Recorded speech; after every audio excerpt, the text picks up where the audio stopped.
সামাজিক যোগাযোগ মাধ্যম বা বিভিন্ন এজেন্সির মাধ্যমে প্রচারিত 2,50,000 টাকায় দুবাইয়ে ওয়ার্ক পারমিট ভিসা এবং ডেলিগেট কর্তৃক ইন্টারভিউ সংক্রান্ত বিজ্ঞাপনগুলোর ক্ষেত্রে এই মুহূর্তে অত্যন্ত সতর্ক থাকা প্রয়োজন। দুবাইয়ের বর্তমান শ্রমবাজার এবং ভিসা নিয়মের প্রেক্ষিতে এই ধরনের অফারগুলোর আড়ালে কি বাস্তবচিত্র থাকে তা নিচে তুলে ধরা হলো। 1. ডেলিগেট ইন্টারভিউ এর আসল বাস্তবতা। আজকাল অনেক এজেন্সি সংযুক্ত আরব আমিরাত, ইউএই বা দুবাইয়ের বড় বড় কোম্পানির নাম করে ডেলিগেট আসছে, সরাসরি ইন্টারভিউ হবে বলে বড় আয়োজন করে। কোম্পানির সত্যতা, অনেক সময় দেখা যায় ইন্টারভিউ নেওয়া ডেলিগেটরা আসলে মূল কোম্পানির কেউ নন, বরং সাব কন্ট্রাক্ট কোম্পানি বা মিডলম্যান এজেন্সির প্রতিনিধি।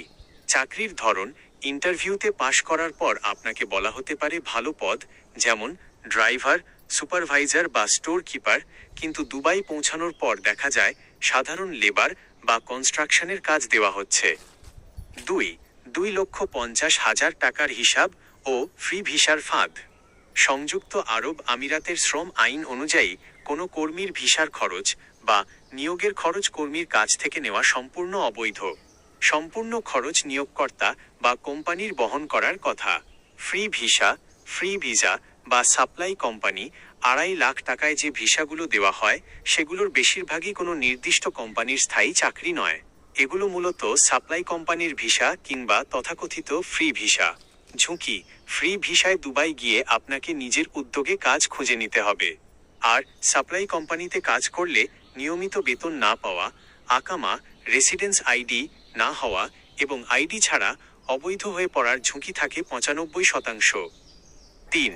অটোমোবাইল #অটোমব খাতের বর্তমান অবস্থা। যেহেতু বিজ্ঞাপনে #অটোমব অটোমোবাইল গাড়ি সংক্রান্ত খাত ব্যবহার করা হয়েছে, তাই এই খাতের নির্দিষ্ট কিছু বিষয় জেনে রাখা ভালো। দুবাইয়ে অটোমোবাইল সেক্টরে যেমন অটো মেকানিক, ডেন্টার, পেইন্টার বা গ্যারেজ অ্যাসিস্ট্যান্ট কাজের ভালো চাহিদা আছে। তবে এই খাতের ভালো কোম্পানিগুলো সাধারণত অভিজ্ঞতা এবং কাজের লাইসেন্স সার্টিফিকেট ছাড়া কর্মী নেয় না। 2.5 লাখ টাকার প্যাকেজে যদি আপনাকে কোনো গ্যারেজ বা ওয়ার্কশপের কাজের কথা বলা হয়, তবে নিশ্চিত হয়ে নিন সেটি কোনো বড় অনুমোদিত সার্ভিস সেন্টার কি না।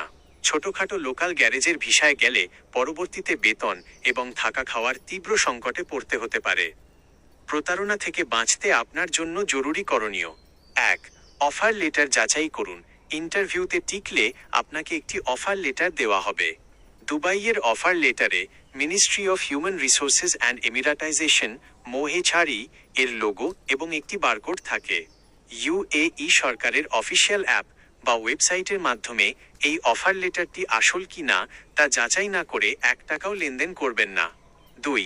কোম্পানির লাইসেন্স চেক করুন। যে কোম্পানি কর্মী নিচ্ছে দুবাইয়ে তাদের লাইসেন্স সচল আছে কিনা এবং তারা কর্মীদের নিয়মিত বেতন WPS ওয়েজ প্রোটেকশন সিস্টেম দেয় কিনা তা খুঁজে বের করুন। 3. BMET clearance.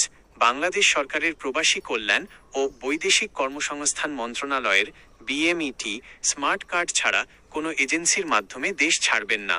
বিজ্ঞাপনটি লোভনীয় মনে হলেও অন্ধভাবে বিশ্বাস না করে আগে কোম্পানির নাম এবং অফার লেটারটি হাতে নিয়ে ভালোভাবে যাচাই বাছাই করুন।